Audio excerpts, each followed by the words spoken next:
Okay, once again, good day sa inyong lahat. Welcome to our channel, Sir Lopez Vlog.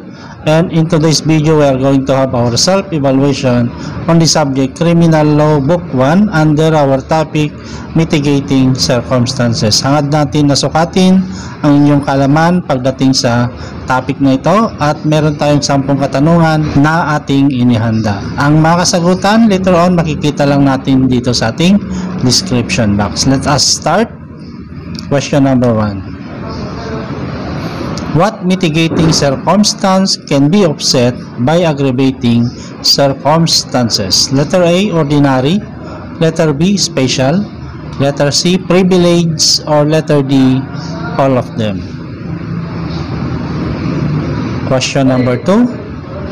A 17-year-old boy committed parricide. What kind of mitigating circumstance will apply? Letter A, ordinary.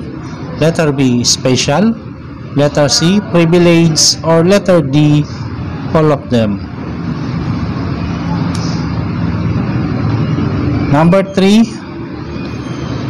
A was walking in front of the house of B. B at that time was with his brother C. C told B that sometime in the past A boxed him, and because he was small, he did not fight back. B approached A and boxed him, but A cannot hit back at B because B is bigger, so A boxed C. Can A invoke sufficient provocation to mitigate criminal liability?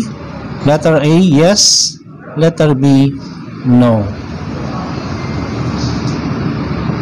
Number 4. The accused went to a barrio dance.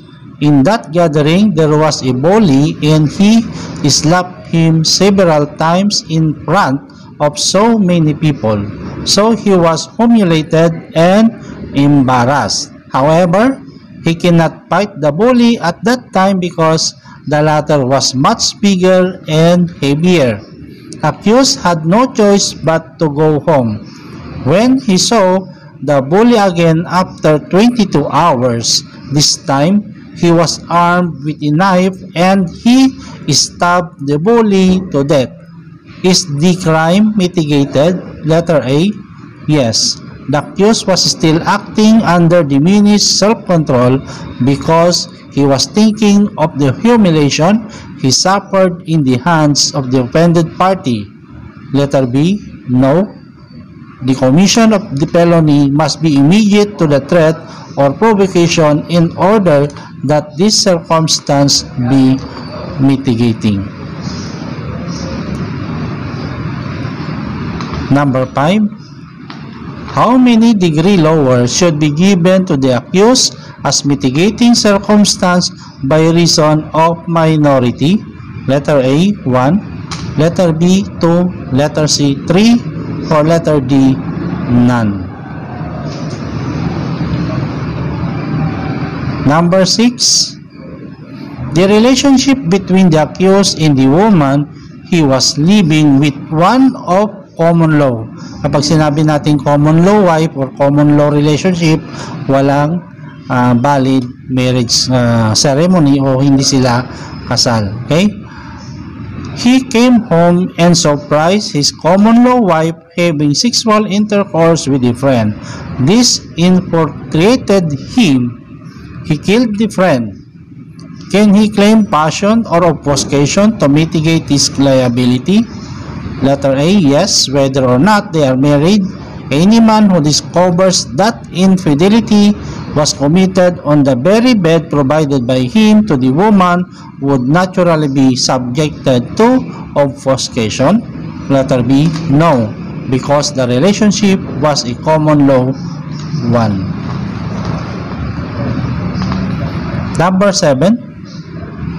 A male classmate is escorting B, a female classmate. On the way out, some men whistled lustfully.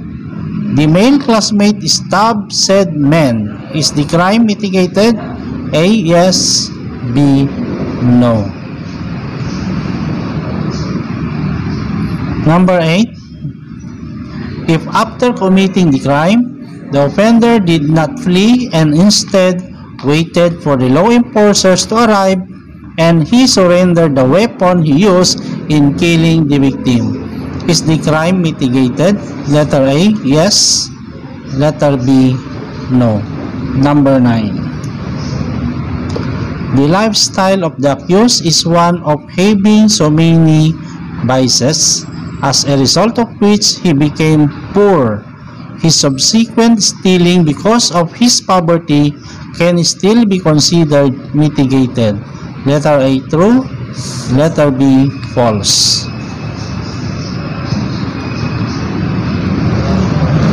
Next, the last number is number 10. Where the reason for the surrender of the accused was to ensure his safety, his arrest by policemen pursuing him being inevitable, the surrender is considered as mitigating circumstance. Letter A, true. Letter B, false. Alright, so hanggang dito na lamang ang ating quiz sa topic na ito. Mangyari lamang na isubmit nyo ang inyong makasagutan sa link na ating makikita sa description box. Okay? I-explain natin ang ating makasagutan later on sa susunod nating video. Alright? Have a nice day.